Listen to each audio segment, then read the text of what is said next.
सर्वमङ्गलमाङ्गल्ये शिवे सर्वार्थसाधिके शरण्ये त्र्यम्बके देवी नारायणी नमोस्तुते। ओम ह्रीं दुं दुर्गायै नमः। ಓಂ ಶ್ರೀ ಗುರುಭ್ಯೋ ನಮಃ. ನಮ್ಮ ಯೂಟ್ಯೂಬ್ ವಾಹಿನಿಯ ಸಮಸ್ತ ವೀಕ್ಷಕರಿಗೆ ನಿಮ್ಮ ನೇತ್ರಾವತಿ ಮಾಡುವ ನಮಸ್ಕಾರಗಳು. ಮಾಸ ಭವಿಷ್ಯ ಕಾರ್ಯಕ್ರಮಕ್ಕೆ ನಿಮ್ಮೆಲ್ಲರಿಗೂ ಆತ್ಮೀಯವಾದ ಸ್ವಾಗತ. ವೀಕ್ಷಕರೇ, 2026ರ ಫೆಬ್ರವರಿ ಮಾಸ ಭವಿಷ್ಯ ನಿಮ್ಮ ರಾಶಿಗೆ ಯಾವ ರೀತಿ ಇದೆ ನೋಡೋಣ. ಮೀನರಾಶಿಯವರಿಗೆ ನಿಮ್ಮ ರಾಶಿಯಲ್ಲಿ ಶನಿ ಇದ್ದಾನೆ.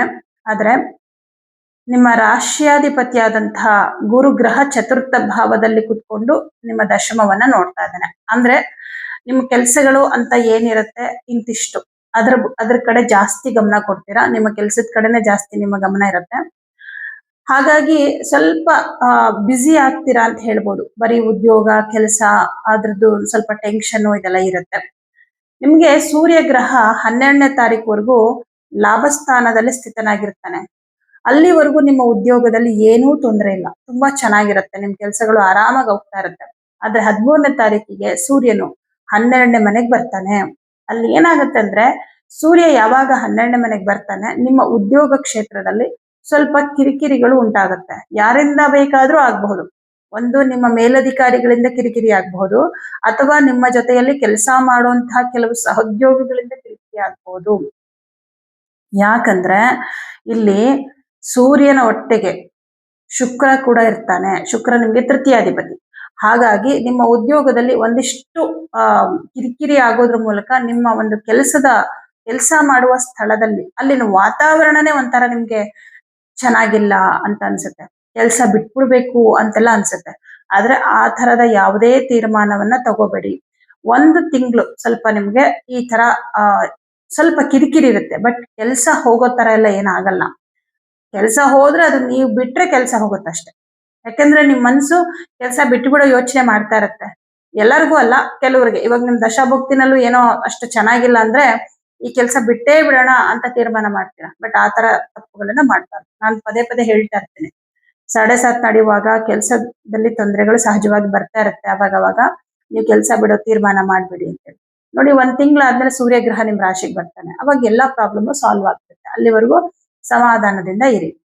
ನಿಮ್ ಕೆಲಸದ ಕಡೆ ಗಮನ ಕೊಡಿ. ಸ್ವಲ್ಪ ಒತ್ತಡ ಇರುತ್ತೆ, ಸ್ಟ್ರೆಸ್, ಒತ್ತಡ, ಟೆನ್ಷನ್ ಇದೆಲ್ಲ ಇದ್ದೇ ಇರುತ್ತೆ. ಯಾಕಂದ್ರೆ ಸೂರ್ಯನ ಜೊತೆನಲ್ಲಿ ಇಲ್ಲಿ ಶುಕ್ರನು ಇದ್ದಾನೆ, ರಾಹು ಕೂಡ ಇದ್ದಾನೆ. ಆಮೇಲೆ ನಿಮ್ಮ ಕೆಲಸದ ಕ್ಷೇತ್ರದಲ್ಲಿ ಪದೇ ಪದೇ ಒಂದು ಬದಲಾವಣೆಗಳಾಗ್ತಾ ಇರುತ್ತೆ. ಏನಾದ್ರೂ ಒಂದು ಚೇಂಜಸ್, ರೂಲ್ಸ್ಗಳು ಚೇಂಜ್ ಆಗ್ತಾ ಇರುತ್ತೆ. ಸಡನ್ ಆಗಿ ಚೇಂಜ್ ಆಗುವಂತಹ ಈ ರೂಲ್ಸ್ಗಳನ್ನ ತಕ್ಷಣ ಫಾಲೋ ಮಾಡಕ್ ನಿಮ್ ಕೈಲಿ ಆಗಲ್ಲ. ನೋಡಿ, ಈಗ ಒಂದು ಉದಾಹರಣೆ, ಕೆಲಸ ಟೈಮಿಂಗ್ ಸಡನ್ ಆಗಿ ಚೇಂಜ್ ಮಾಡ್ಬಿಟ್ರೆ ಅನ್ಕೊಳ್ಳಿ, 10 ಗಂಟೆ ಇರೋದನ್ನ 9 ಗಂಟೆ ಮಾಡ್ಬಿಟ್ರೆ ಅನ್ಕೊಳ್ಳಿ, ಅವಾಗ ನಿಮ್ಗೆ ಅದು ಸ್ವಲ್ಪ ಕಷ್ಟ ಆಗುತ್ತೆ ಸ್ಟಾರ್ಟಿಂಗ್ ಅಲ್ಲಿ. ಆ ತರದ್ದೇನೋ ಒಂದಿಷ್ಟು ರೂಲ್ಸ್ಗಳು ಚೇಂಜ್ ಆಗುತ್ತೆ ನಿಮ್ಮ ಉದ್ಯೋಗ ಕ್ಷೇತ್ರದಲ್ಲಿ. ಯಾಕೆಂದ್ರೆ ಸಡನ್ ಬದಲಾವಣೆಗಳನ್ನು ಉಂಟು ಮಾಡೋನು ರಾಹು ಗ್ರಹ 6ನೇ ಮನೆ ಅಧಿಪತಿ ಜೊತೆ ಇರೋದ್ರಿಂದ ಆ ಒಂದು ಬದಲಾವಣೆಗಳಾಗುತ್ತೆ. ಬಟ್ ಅಕ್ಸೆಪ್ಟ್ ಮಾಡ್ಕೊಳ್ಳಿ. ಅಕ್ಸೆಪ್ಟ್ ಮಾಡ್ಕೊಂಡ್ರೆ ಯಾವುದೂ ಕಷ್ಟ ಆಗಲ್ಲ. ಸರಿ, ರೂಲ್ಸ್ ಚೇಂಜ್ ಆಗಿದೆ, ನಾನ್ ಫಾಲೋ ಮಾಡ್ತೀನಿ ಅಂತ ಅನ್ಕೊಳ್ಳಿ. ಅಯ್ಯಯ್ಯೋ ಹಿಂಗಾಯ್ತಲ್ಲಪ್ಪ, ಹಿಂಗಪ್ಪ ಆಗತ್ತೆ, ಇದು ಮಾಡಕ್ ಆಗಲ್ಲಪ್ಪ ಅನ್ಕೊಂಡ್ರೆ ಆಗಲ್ಲ. ಇನ್ನು ಸ್ವಂತ ಉದ್ಯೋಗವನ್ನ ಮಾಡ್ತಾ ಇರೋರಿಗೆ ಹೇಗಿದೆ ಅಂತ ನೋಡಿದಾಗ ತುಂಬಾ ಚೆನ್ನಾಗಿದೆ. ಸ್ವಂತ ಉದ್ಯೋಗವನ್ನ ಮಾಡ್ತಿರೋಂಥವ್ರಿಗೆ ಉದ್ಯೋಗದಲ್ಲಿ ಅಭಿವೃದ್ಧಿ, ವ್ಯಾಪಾರದಲ್ಲಿ ಲಾಭ ಎಲ್ಲವೂ ಉತ್ತಮವಾಗಿದೆ. ಆದ್ರೆ ಪಾರ್ಟ್ನರ್ಶಿಪ್ ಅಲ್ಲಿ ಬಿಸ್ನೆಸ್ ಮಾಡ್ತಾ ಇರೋರಿಗೆ ಅಷ್ಟು ಚೆನ್ನಾಗಿಲ್ಲ. ಯಾಕಂದ್ರೆ ನಿಮ್ಮ ಪಾರ್ಟ್ನರ್ ಅಧಿಪತಿ ಬುಧ ಗ್ರಹ, ಅವನು 12ನೇ ಮನೇಲಿದ್ದಾನೆ. ಯಾವುದೋ ಒಂದು ಕಾರಣಕ್ಕೆ ಅವರಿಂದ ನಿಮ್ಗೆ ಮೋಸ ಆಗ್ಬೋದು, ಅಥವಾ ಅವ್ರ ಜೊತೆ ನಿಮ್ಗೆ ಮನಸ್ತಾಪಗಳಾಗ್ಬೋದು. ಮೋಸ ಆಗ್ಬೋದು ಅಂತ ಯಾಕೆ ಹೇಳ್ತಾ ಇದ್ದೀನಿ ಅಂದ್ರೆ, ಇಲ್ಲಿ ಸಪ್ತಮಾಧಿಪತಿ ಬುಧನ್ ಜೊತೆನಲ್ಲಿ ರಾಹು ಇದ್ದಾನೆ. ಬುಧ ರಾಹು ಸೇರಿದಾಗ ತುಂಬಾ ಬುದ್ಧಿ ಓಡಿಸ್ತಿರ್ತಾರೆ. ಎಲ್ಲೋ ಒಂದ್ ಕಡೆ ಬಿಸ್ನೆಸ್ ಅಂತ ಬಂದಾಗ ಲಾಭ ಬರುತ್ತೆ. ಆ ಲಾಭದ ವಿಚಾರದಲ್ಲಿ ನೀವು ಹಾನೆಸ್ಟ್ ಆಗಿರ್ಬೋದು. ಆದ್ರೆ ನಿಮ್ಮ ಒಂದು ಪಾರ್ಟ್ನರ್ ಅತಿ ಬುದ್ಧಿ ಓಡಿಸಿ ಆ ಲಾಭದ ವಿಷಯದಲ್ಲಿ ಏನೋ ಒಂದು ಅವ್ರು ಬೇರೆ ತರ ಯೋಚನೆ ಮಾಡ್ಬೋದು. ಅದು ನಿಮ್ಗೆ ಮೋಸ ಆಗ್ಬೋದು, ಅಥವಾ ನಿಮ್ ಮನಸ್ಸಿಗೆ ಬೇಸರನೂ ಉಂಟು ಮಾಡಬಹುದು. ಈ ತರದ್ದೇನೋ ಆಗತ್ತೆ. ಸ್ವಲ್ಪ ಎಚ್ಚರಿಕೆಯಿಂದ ಇರಿ ನಿಮ್ಮ ಪಾರ್ಟ್ನರ್ ವಿಚಾರ ಅಂತ ಬಂದಾಗ. ಯಾಕಂದ್ರೆ ಮೀನರಾಶಿಯವರ ಸ್ವಭಾವ ಏನಂದ್ರೆ ಸ್ವಲ್ಪ ಬೇಗ ನಂಬ್ತಿರಲ್ಲ. ಗುರು ರಾಶಿ ಆಗಿರೋದ್ರಿಂದ ಎಲ್ರೂ ಒಳ್ಳೆಯವರೇ, ನಮ್ಮಂಗೆ ಅವರು ಒಳ್ಳೆಯವರು ಅನ್ನೋ ತರ. ಕರೆಕ್ಟ್, ಎಲ್ರೂ ಒಳ್ಳೆಯವರೇ. ಆದ್ರೆ ಕೆಲವು ಸಂದರ್ಭಗಳಲ್ಲಿ ಕೆಲವರು ಕೆಟ್ಟವ್ರ ತರ ಆಗ್ಬಿಡ್ತಾರೆ. ಕೆಲವು ಮಿಸ್ಟೇಕ್ಗಳಾಗತ್ತೆ. ಅದಕ್ಕೆ ಯಾವ ಸಂದರ್ಭದಲ್ಲಿ ಏನ್ ಬೇಕಾದ್ರೂ ಆಗ್ಬೋದಲ್ವಾ. ಹಾಗಾಗಿ ನಿಮ್ಮ ಬಿಸ್ನೆಸ್ ವಿಚಾರದಲ್ಲಿ ಏನೋ ಒಂದು ಮೋಸ ಆಗ್ತಾ ಇರತ್ತೆ ಅದನ್ನ ಗಮನ ಇಟ್ಟು ನೋಡಿ. ಮೀನರಾಶಿಯವರು ಕೇರ್ಲೆಸ್ ಮಾಡ್ಬೇಡಿ, ಕಣ್ಮುಚ್ಕೊಂಡು ಹೋಗ್ತಾ ಇದೆ ಎಲ್ಲ ಅನ್ಬಿಟ್ಟು ಸುಮ್ನೆ ಇರಬೇಡಿ, ಗಮನ ಕೊಡಿ. ಇದು ನೀವೇ ಓನ್ ಆಗಿ ಬಿಸ್ನೆಸ್ ಮಾಡ್ತೀರಾ ಅಂದ್ರೆ ಅಲ್ಲಿ ಪ್ರಾಬ್ಲಮ್ ಇಲ್ಲ. ಪಾರ್ಟ್ನರ್ಶಿಪ್ ಅಲ್ಲಿ ಬಿಸ್ನೆಸ್ ಮಾಡ್ತಾ ಇದ್ದೀರಾ ಅಂದ್ರೆ ಅಲ್ಲಿ ಏನೋ ಸಮಸ್ಯೆ ಶುರು ಆಗ್ತಾ ಇರುತ್ತೆ. ಇದೊಂದು ವಿಚಾರ ಆದ್ರೆ, ಈಗ ಸ್ವಂತವಾಗಿ ನೀವೇನೋ ಬಿಸ್ನೆಸ್ ಮಾಡ್ತಿದ್ದೀರಾ, ಅಲ್ಲಿ ನಿಮ್ ಕಡೆಯಿಂದ ಏನು ಪ್ರಾಬ್ಲಮ್ ಆಗಲ್ಲ. ಆದ್ರೆ ಅಲ್ಲಿ ಕೆಲಸ ಮಾಡುವಂತಹ ಕೆಲವು ಕೆಲಸಗಾರರು ಅವ್ರ ವಿಷಯದಲ್ಲಿ ಗಮನ ಕೊಡಿ. ಅವರಿಂದ ಸ್ವಲ್ಪ ಬೇಜಾರಾಗತ್ತೆ 12ನೇ ತಾರೀಕು ಮೇಲೆ. ಸರಿಯಾಗಿ ಕೆಲಸ ಮಾಡ್ತಾ ಇಲ್ಲ, ಅಥವಾ ನೀವೇನಾದ್ರು ರೂಲ್ಸ್ ಮಾಡಿದ್ರೆ ಅದನ್ನ ಫಾಲೋ ಮಾಡ್ತಾ ಇಲ್ಲ, ಅಥವಾ ಈಗ ಅವ್ರು ಕೆಲಸ ಮಾಡೋರಾಗಿದ್ಕೊಂಡು ನಿಮ್ ಮೇಲೆ ಸ್ವಲ್ಪ ಜೋರ್ ಮಾಡೋಂಥದ್ದು, ಈ ತರದ್ದೆಲ್ಲ ಒಂದಿಷ್ಟು ನಿಮ್ಗೆ ಬೇಜಾರು ಉಂಟಾಗತ್ತೆ. ಸ್ವಲ್ಪ ಸಮಾಧಾನವಾಗಿರಿ, 1 ತಿಂಗಳು ಸಮಾಧಾನವಾಗಿರಿ. ಯಾಕಂದ್ರೆ ಸೂರ್ಯ 12ನೇ ಮನೆಗೆ ಬಂದಿರೋದ್ರಿಂದ, ರಾಹು ಜೊತೆ ಇರೋದ್ರಿಂದ ಸ್ವಲ್ಪ ಏನೋ ಅಲ್ಲಿ ನಿಮ್ಗೆ ಕೆಲವು ಸನ್ನಿವೇಶಗಳು ನಿಮ್ಗೆ ತುಂಬಾ ಕೋಪ ಬರೋ ತರ ಎಲ್ಲ ಆಗ್ತಾ ಇರತ್ತೆ. ನೀವೇ ಸಮಾಧಾನವಾಗಿದ್ದು ಬಿಟ್ರೆ ಏನು ತೊಂದರೆ ಆಗೋದಿಲ್ಲ. ಇನ್ನು ಹಣಕಾಸಿನ ವಿಚಾರ ಅಂತ ಬಂದಾಗ ತುಂಬಾ ಚೆನ್ನಾಗಿದೆ.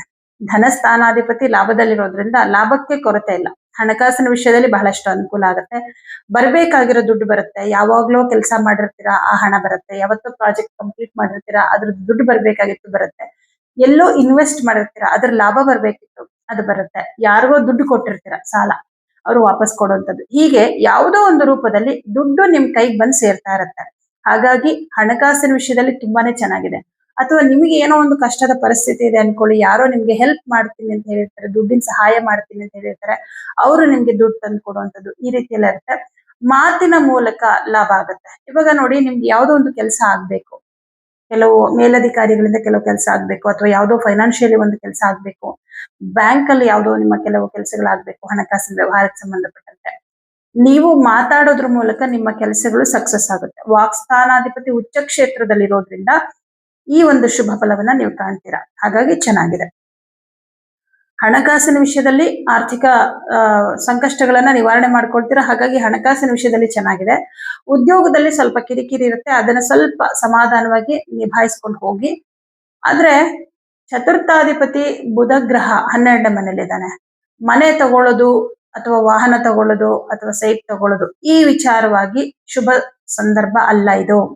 ಅಂದ್ರೆ ನೀವು ತಗೊಳಕ್ ಹೋದಾಗ ಏನಾಗುತ್ತೆ ಅಂದ್ರೆ, ಈ ಟೈಮಲ್ಲಿ, ಈ ತಿಂಗಳಲ್ಲಿ ನಿಮ್ಗೆ ಎಲ್ಲೋ ಒಂದ್ ಕಡೆ ಮೋಸ ಆಗ್ಬೋದು. ಯಾವುದೋ ಒಂದು ಲಿಟಿಗೇಷನ್ ಇರೋ ಪ್ರಾಪರ್ಟಿ, ಅದ್ ಪತ್ರಗಳು ಸರಿ ಇರಲ್ಲ ಅಂತಹ ಒಂದು ಆಸ್ತಿಯನ್ನ ನೀವು ತಗೊಂಡ್ಬಿಡ್ಬೋದು, ಅಥವಾ ಅದರದ್ದು ಬೆಲೆ ಏನಿದೆ ಅದಕ್ಕಿಂತ ಜಾಸ್ತಿ ಬೆಲೆ ಕೊಡ್ಬೋದು, ಅಥವಾ ನೀವು ಅಡ್ವಾನ್ಸ್ ಕೊಟ್ಟಿರ್ತೀರಾ, ಅವರು ನಿಮ್ಗೆ ಕೊಡಲ್ಲ ಅನ್ಬೋದು. ಏನೋ ಒಂದು ರೀತಿಯಲ್ಲಿ, ಯಾವುದೋ ಒಂದು ರೀತಿಯಲ್ಲಿ ಆಸ್ತಿ ವಿಚಾರದಲ್ಲಿ ಮೋಸ ಹೋಗುವ ಸಾಧ್ಯತೆ ಇರೋದ್ರಿಂದ, ಆಸ್ತಿ ವಿಚಾರದಲ್ಲಿ, ಪ್ರಾಪರ್ಟಿ ವಿಚಾರದಲ್ಲಿ ಯಾವ ತೀರ್ಮಾನನೂ ಈ ತಿಂಗಳಲ್ಲಿ ತಗೋಬೇಡಿ.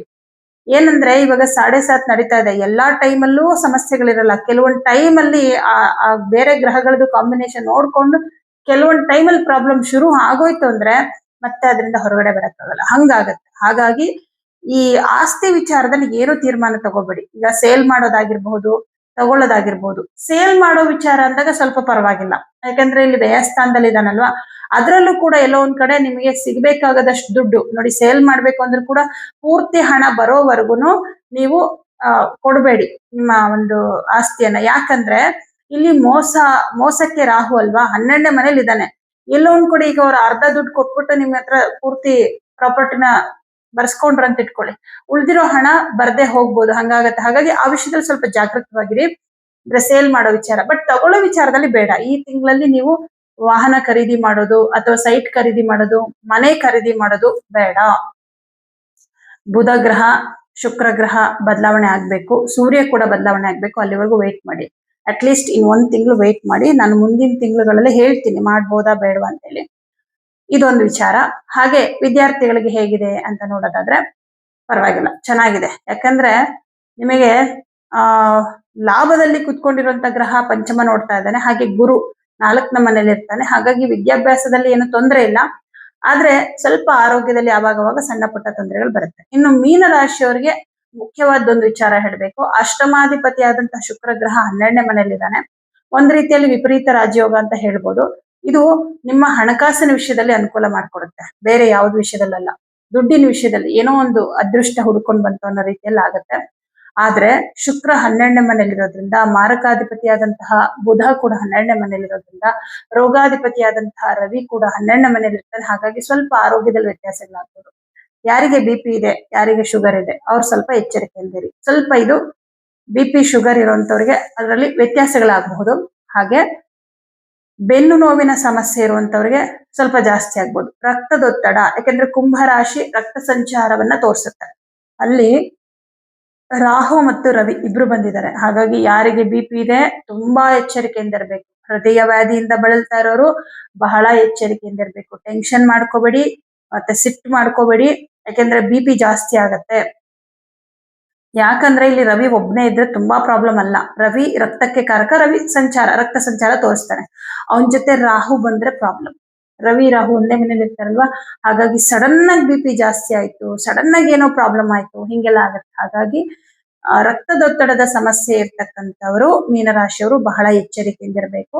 ಹಾಗೆ ತುಂಬಾ ಬೆನ್ನು ನೋವಿನ ಸಮಸ್ಯೆ ಇದೆ ಅಂದ್ರೆ ನೀವು ಕೂಡ ಸಿಕ್ಕಾಪಟ್ಟೆ ಬೆನ್ನು ನೋವಿನ ಸಮಸ್ಯೆ ಜಾಸ್ತಿ ಆಗ್ಬಿಡತ್ತೆ. ಏನ್ ಪರಿಹಾರ ಮಾಡ್ಬೇಕು? ಆದಿತ್ಯ ಹೃದಯ ಮಂತ್ರವನ್ನ ಪ್ರತಿದಿನ ಹೇಳ್ಕೊಳ್ಳಿ. ಸೂರ್ಯ ನಮಸ್ಕಾರ ಮಾಡಿ, ಪ್ರತಿದಿನ ಬೆಳಗ್ಗೆ ಸೂರ್ಯ ನಮಸ್ಕಾರ ಮಾಡಿ. ಆವಾಗ ನಿಮ್ಗೆ ಈ ತರದೇನು ಪ್ರಾಬ್ಲಮ್ ಬರಲ್ಲ. ನಿಮ್ಮ ಆರೋಗ್ಯದ ಕಡೆ ಗಮನ ಕೊಡಿ, ಟೆನ್ಷನ್ ಕಡಿಮೆ ಮಾಡ್ಕೊಳ್ಳಿ.